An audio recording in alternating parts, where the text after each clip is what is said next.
不是我要吹牛啊，我的车啊，油门一吹下去，整个国道啊都是我家的后院，我保证没有任何一个人看得见我的车尾。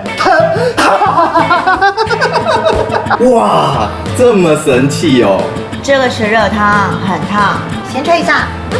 你对我那么好，莫非是暗恋我很久了啊？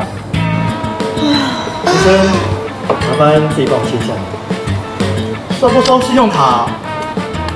先生，吹一下。我没有吹牛，我的车啊，油门一踩下去，整个国道都是我家的后院。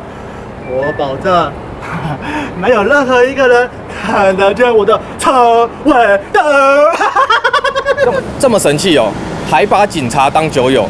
你刚刚肇事了，后车灯都撞破了，人家是要怎么样看得到你的车尾灯？现在伤者一家5口送去医院急救，我们现在要依规定对你实施酒测。先生，先吹一下，让我们知道你酒测值多少。你对我那么好，你暗恋我很久了哦。先生，你再不进行酒测，我们将送你去医院血检哦。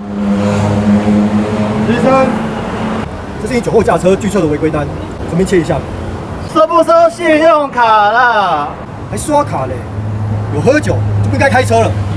现在公共危险罪，移送法办。警方取缔酒驾违规案件每年高达10万件，代表民众酒后开车观念仍无法改变，但酒驾很容易造成无法挽回的事故。因此提醒民众，切勿心存侥幸酒后驾车，酿成令你遗憾终身的大事。酒驾零容忍，全民同心反酒驾。